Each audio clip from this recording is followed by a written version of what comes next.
Homeownership regrets. Let's get into it. This is my new house, and these are all the reasons why I hate it. Number one, all the tall storage. I'm 5 feet, I can't reach anything. Number two, while this sink is pretty cool, it's not very functional because there's no space for us to put anything or store anything. Number three, we have to go up the stairs to get to the main part of the house, which means we have to bring our groceries up the stairs every time. Number four, She's acting as if she didn't tour the house before purchasing it. Didn't she notice all these things beforehand? we have the guest bathroom right by the kitchen, so if somebody decides to take a dookie in here, it's gonna stink up the kitchen. Number five, all these glass doors are very pretty, but none of them have blinds, which means it's always bright in here. Number six, I really wish the toilet had its own little room like in our old house, because now, if my boyfriend decides to take a dookie while I'm in the shower, we just get to stare at each other and I can smell the fumes. Number Call it bonding time. seven, there's no blackout shades in the movie room. I don't want to watch a movie in this bright room. Number eight, even to get to the front of the house, you have to walk up 1,000,000 steps. I'm not even there yet. Number nine, the house came with chickens and I was so excited for them to lay eggs, but hello? Number 10, taking out the trash. We actually have to haul our bins all the way to the bottom of the mountain, and most people bring them down on their ATVs or golf carts, but we don't have either of those and we don't have a trash can hitch. So the trash is just piling up. Wow. I mean, a lot of these issues that she seems to be having, she should have realized these things when they went on the initial tour. That's crazy that you actually need an ATV to haul your trash all the way down the mountain. That is kind of a lot there. Regret buying this house. That's what I've been thinking every single day for like the past 2 months. It has been hell and I lost control and I was just able to gain back control. There's nothing that sucks more than working so hard to achieve a goal like this and to not even feel at home in my own house is absolutely heartbreaking. Like I worked so hard for this house and I've been homeless before and I should be grateful and I am, but with everything going on, it's kind of hard to, but I'm ready and I have a mindset to completely take ownership of this house and move forward from here on out. I wanted to do everything at once, which was a big mistake. Every single house owner that I've spoken to just told me the same thing. It's a process, it's baby steps, and you're not going to get everything done in one day. That's facts. Like I said, slow and steady wins the race. Yourself grace, just focus on the things you need to focus on, and the rest will fall into place. Okay, so I feel like nobody talks about the realities of home ownership because I've been waiting to complain about this shit. So I bought my house in July of 2019. Winter started in Maryland in about October, November. It got really super cold. From October to November, December, January, my electric bill was fucking $700 per fucking month. And we couldn't figure out why the fuck our shit is expensive, so we were like, oh shit. So randomly we had somebody come by, they examined our roof. They said, oh, you need a new roof. Mind you, we had 2 inspections. We paid for 2 fucking inspections. We did not have a lot of money to pay for those fucking inspections, but we still paid for 2 inspections. Yeah, a lot of these housing inspectors been finessing. A lot of these housing inspectors do not be doing what they're supposed to be doing during these inspection times and wind up costing the new homeowner a lot of money shortly after the purchase of their new home. Just to ensure that we were good and clear. When the roof inspector told us we have black and white mold growing with the shingles or whatever the fuck, they were curly. They're curly, like this, curly. For that damage that had happened, it had to take a few years for that to happen. Mind you, when we bought the house, we clarified numerous times that, hey, how long do we have until that roof needs to be redone? They said, oh, you got 10 years, 10 fucking years. Sounds like you need to be suing those housing inspectors so they can pay for the cost of your new roof. So within 6 months and $700 per month of electric bill, we came out of pocket $25K. Because not only did we have to repair or replace our roof, we had to replace our windows too. $25 fucking $1,000. It's a big ass hole behind our toilet that even after 2 inspections, they never found. This is our bathroom light. It's crumbling. People who did the house cut out this vent, but guess what? There's literally a whole, something's cut out right here, which is probably the original vent. Our shower head is loose, and you see that, right? And so we had, That's a whole nother story. A lot of these houses, especially these newer houses, are very poorly constructed. Like I said, these contractors be in such a rush to throw up these houses and make the money, and then a year or two later, these houses be brand new houses be deteriorating. Sound like this? She brought a lemon. yeah, they had to repair that. That's as good as they could get it. And you see this beautiful tub right here? Water damage. It's a $3,000 Samsung refrigerator that we had to replace 2 years in because it started leaking water. But you could watch YouTube on it, so it was cool. Somebody fell through our stairway railings. Luxury vinyl flooring. Yeah, it's raised. Recently, we recorded about $4,000 or $5,000 to fix the chimney that I just needed to be clean because I wanted to use the chimney to save money for the electric bill. Yeah, a few $1,000s. Between 2019 and 2023, we spent over $100K with both cash and loans for a $400,000 house. Don't buy a house. This shit is for the birds. I would never do this shit again, ever in my fucking life. That's absolutely insane. Like I said, that their housing inspector completely failed them, especially with that roof. Like I said, I would definitely consider litigation against them. $25K to replace the roof and the windows shortly after moving in. But I mean, it sounds like that house honestly was a lemon from the begin with. $100K and just maintenance on a $400,000 house. I mean, that's 25% of the cost of the whole house. Man. Morning everyone, it's Sunday, happy Sunday. Don't know what's going on there. I've got my brekkie, I've got some porridge with straws. Oh, don't want to do that thing where it all falls out, but it looks really yummy. I've got syrup on it and brown sugar. Let me show you. Wow, yummy. So, as you know, I've just bought a house. It was a bit of a shock actually when I first got it. I was like, whoa, I've made a huge mistake. Because you know when people buy a house normally, you see them be like, wow, I've just got my new home, and then go in and they're like mega excited and like get champagne and be like, woohoo. It definitely wasn't that vibe. Like I went in and was like, oh my God, I've made a big mistake. Can I say, actually, I've changed my mind. I was literally like, Mum, do you want it instead? I don't like it anymore. Because it was just so disgusting. Like the smell of cat wee in the carpets. Oh. So basically, me and my mum and dad went in, had a look around and was like, okay. And then we left. And then the next day we went, ripped up all the carpets and cleaned it. So then I was like, oh, I'm feeling a bit better now. I can see the potential better. So that was good.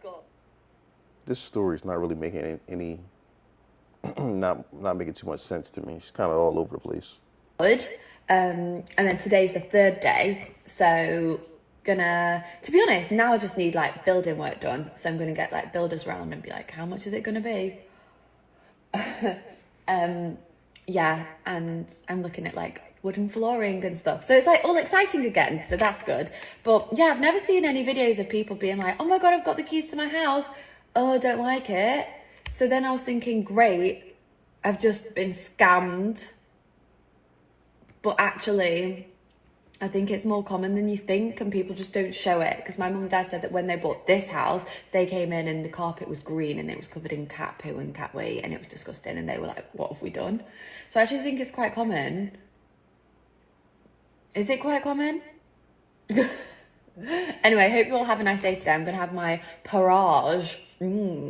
Love ya. Yeah, she seems a little bit ditzy there. It was very convenient. It was central to everywhere we frequent. But the issue with, guys, when we bought this house, I don't think we realized how much financial undertaking it would take. Okay, so in 2021, I think when our child was 6 months or so, we made the decision that we now want to move out of our 2-bedroom rental. We were staying in a very affluent area. It was nice. It was very convenient. It was central to everywhere we frequent. But the issue with the property is that it didn't have like a secure garden or like privacy, because the gardens weren't like sectioned off, so anybody could like look into your bedroom window, honestly. And also we shared the same property with a hotel, right? So anybody could really come in. We didn't really have that much of security issues. I mean, I think there was only one incident, but other than that, it was also like just becoming too small, because now these babies are crawling, she can do stuff, and you've got nannies, you've got people coming into the house and all that stuff, whatever. So then we decide, okay, fine, we want to move out of the space. And I don't know why our decision was to buy a house. Fine. We find the home that we now live in. We agree on a price, and yeah, things go on very smoothly. And our house was the last house, because I remember when we were viewing homes, where we bought our house, it was sold out. And then they contacted us like a week later, and they were like, hey, listen, there's someone's bond, whatever, that fell through. There's an opening, but first grab gets it, so come view and then decide. Firstly, we viewed the house on a screen because the house that they used to view was then sold. Okay, anyway, that's a story for another day. Sounds like they rushed into this purchase and really didn't do their due diligence. And I think because we really wanted to make this move and we're excited about this move, we didn't really consider a lot of things. So anyway, we buy the house off a plan, basically off a plan, and off of what are those things called? Renders, yeah, off render. So it sounds like they didn't even really see the home. It's just they went off blueprints and pictures. That's what we get our house off of.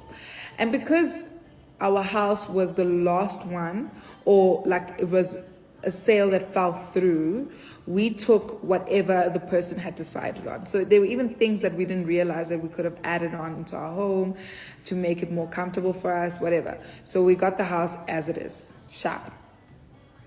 When we then decided to accept our bond, we were happy with the bond repayments we had then, right?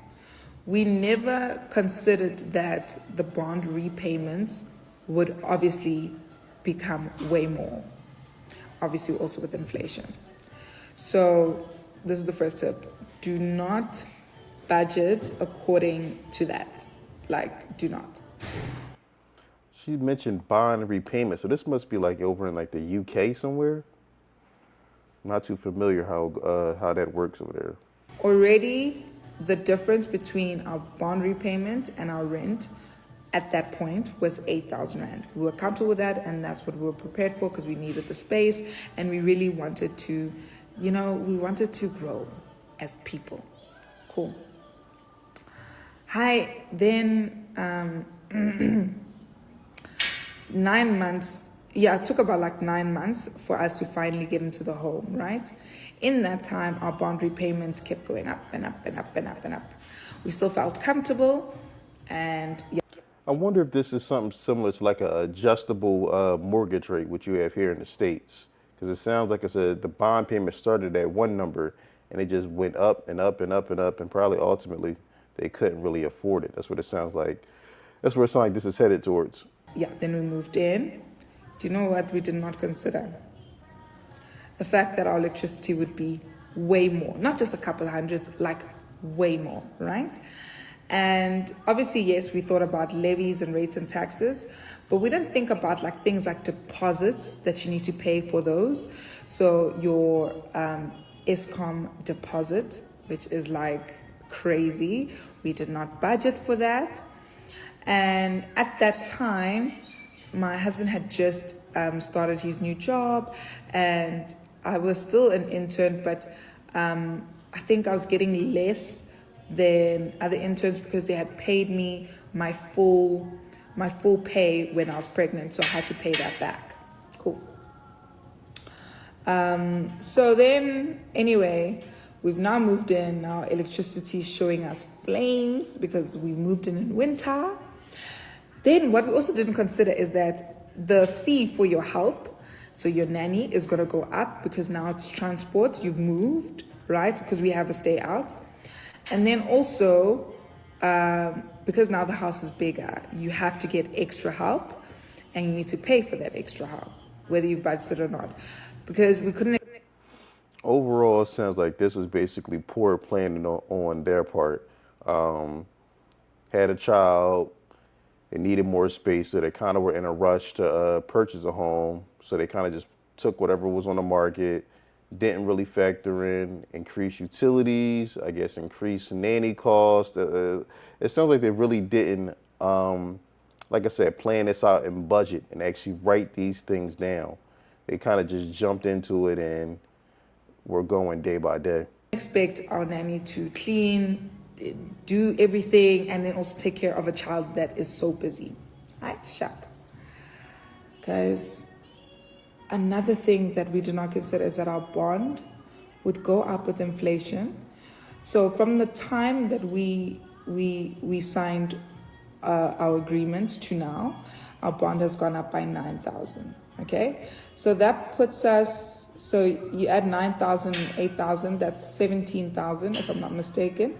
That's 17,000 difference to where we come from with the rental. And that's like purely the truth. So we were at a certain point, we've now added 17,000. And that's just with bond, right? Then now you have to factor in your water and lights. You factor in your levies. And now if you live in a sectional title, you have things called special levies. Yo, my way. Guys, honestly, I was having a conversation with my husband and I was like, I really wish we did more research. I wish we spoke to more people. Because renting for the amount that we pay for, we could have gotten a way better house. And also, if we rented for that amount, at least like levies and stuff don't fall on us. I'm thankful for the house. I'm grateful that God has definitely provided for us because now my husband has been promoted in his job. He's the MD where he is, and I am financially more stable because I have content creation gigs, and because I'm now a medical officer, I get paid more than what I was as an intern. But honestly, when I look at the amount of money that leaves our accounts, I'm just like, sometimes I miss that 2-bedroom. Honestly, I would have been so rich if I stayed in a flat. Like, so rich. But anyway, so if you are someone that is looking to get into a home, I don't want to discourage you. I just want to ask you to please do as much research as you can. Speak if you have a friend where that lives in the place that you're looking to move into. Please have an honest conversation with them and start budgeting, looking at that, because we really budgeted with in a very short-sighted way. It is our mistake, it's nobody else's, but I guess we live and we learn. We were very lucky that things really advanced for us in terms of our careers, and we were able to do what we can do. But if we still had the same salaries that we had at that point when we decided to move, we would have been like absolutely screwed. Yeah, that's it. Yeah, the long and short of it is you gotta plan. Like I said, if you're going to go from renting a flat to getting a house, you gotta look at the increased utility costs. Looks like they had like some type of bond rate that fluctuated. They had more levies and taxes that they were now responsible for compared to when they were renting. They didn't have to worry about that. These are all things you have to factor in when you're buying a home. For anyone buying a house or has recently bought a house, they will tell you, or one thing you need to know is about buyer's regret. As soon as you get the keys to the house, you're going to be thinking in your head, what the hell have I done? I've spent part of my life savings on junk. Like, take it back. Collect the house back. This is rubbish. You're literally going to feel like in the bottom of your stomach, like it's going to drop out from you like what have I done? This is a mistake. And that's called buyer's regret. Everyone gets it. Everyone goes through it. If you're a homeowner and you've gone through it, leave your story in the comments. Because I know as soon as I opened the house, like, I was elated. But once I started thinking about the work that needed to be done, and I started calling up my builder, I just had this sinking feeling in my heart, like, oh my God, what have I done? I want my money back. But yeah, it's normal, guys.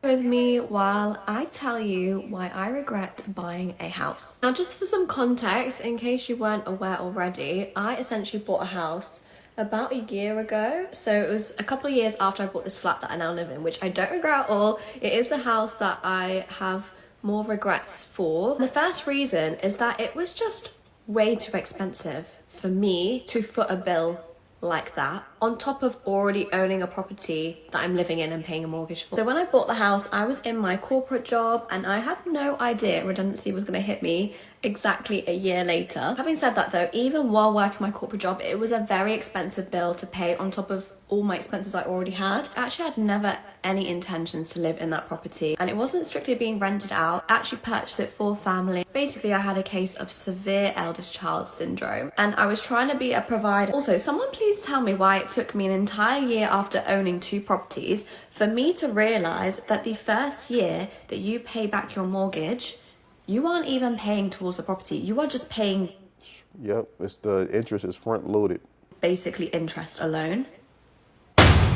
When I realized that, oh my gosh, that's when the regret really set in, because I didn't realize basically the first year of me paying thousands of pounds out, that was money I was basically never going to get back, and that wasn't money going into the property, that was just money going in the bin. I honestly don't know why it took me so long to realize that. I think it only really hit me because the house was such a bigger cost compared to my flat. Now I low-key understand why you're not allowed to get a mortgage in Islam, because that's actually a joke. That is actually a joke. Another reason why I regret buying the house is because I didn't go into buying it with an investment mindset. When I bought my flat, I knew I was going to be making money from it up front once I sold it, and I very much went into buying it with the intention of making money on it and it being an investment, despite the fact that I have lived in it the full amount of time. But when I bought the house, I didn't see it as an investment. I wasn't looking at it in that way, and if I had done, it probably wouldn't have been the house that I got. So my lesson for all is, if you're ever buying a house, whether you're wanting to live in it or not, make sure you are looking at it from an investment lens, because when you buy a house, the amount of money you put up front, I put all of my savings into that house. At the time, I literally emptied my account, so I had to start from zero. And when you put all that chunk of money and then you are paying month on month for the mortgage, you want to end up seeing a return on your investment, and you don't want to put yourself in a position where you're buying a property that technically wouldn't be able to sell quick enough for you to get that money back if you needed it. So yeah, I don't know if I would have changed my mind if I had seen it in that light from the beginning. Now, despite the regrets that I have, buying a house has taught me a lot of things, and I've learned a lot of lessons that I will not be repeating in the future. The final lesson I want to share with you in this video is, do not be putting yourself in financial hardship for the sake of other people. Now, I know that might be difficult to hear and that might sound selfish, but ultimately, getting into debt or getting yourself in financial trouble, not even trouble, but just like giving yourself financial stress for the sake of other people, is never, ever going to be worth it. Trust me on this one, it is never going to be. Sounds like I said, her main purpose for purchasing this second home was to try to help out family, and ultimately she was looking at it through that lens, and like I said, not more of a business and investment, and it all ultimately came back to bite her in the end. Hate being a homeowner. There, I said it, and I meant it, and I hate it so much that we're moving out of our house and into an apartment. But not just any apartment, into a loft in the city with 10-foot ceilings, exposed brick, floor to ceiling windows, because I need this move for my mental health. So I decided that this was going to be the year that I focus on myself and I just free myself of all the things that were stressing me, that I didn't like, that just made me unhappy. And then I took a look around me and I realized that one of the main things that were stressing me out was trying to renovate this damn house. I don't want to do it anymore. I'm not going to do it anymore. I saw a girl on here and her response said that rent is the maximum that I will pay, and the mortgage is the bare minimum that I will pay. That I've never heard anything more true, and that's exactly why I'm moving. Every time I turn around, there's another expense. There's something to pay for. Something's broke, something needs to be fixed or replaced. I don't want to deal with that. Yep, that is one of the downsides of ownership. Like I said, when something breaks down, it's on you. As opposed to when you're renting, something breaks, you call maintenance, especially, obviously, hopefully you have a good property management. They come in, fix it, and that's the end of it. And I personally make enough money where I could live in a nice place, where I don't have to be in a house in the suburbs renovating a 1970s fixer-upper on a budget. Like and I choose not to. So we're moving. If you want to see our journey from moving from a house in the suburbs on an acre of land to a fun little loft in the city, follow along because it's going to be fun. Like I said, one thing I noticed with these videos, a lot of people didn't really plan out a house purchase. It was almost kind of like an impulsive buy, and it wasn't until they finally took ownership of the house or they realized that it wasn't all everything that was cracked up to be. Everybody that kept saying, buy a house, buy a house. Let me show you why I don't buy a house, okay? Let me show you why. Why? We barely touched the door and the doorknob fell off because builders are just making shit these days to get it done. They're not actually working. So this was one Absolute facts. They throwing up anything. issue. Then you spend all that money and the house don't come with blinds for the back window. So we went and bought some, but mind you, I'm renting, but we had to go buy blinds. They did not connect my garbage disposal. I know you could barely see it from here, but I don't want to get too close to my packages.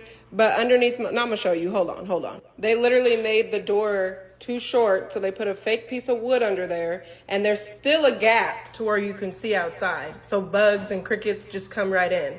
And when I called them to fix it, of course, they don't know if they could fix it because it needs, the door is just the wrong size. Like, this shit is crazy. But besides that, that's why I rent, my personal preference, so do as you please. Also, day 2 of moving in here, our door did get kicked in, so when they sent somebody to fix it, as you can see, the frame is a whole different color than the other trim.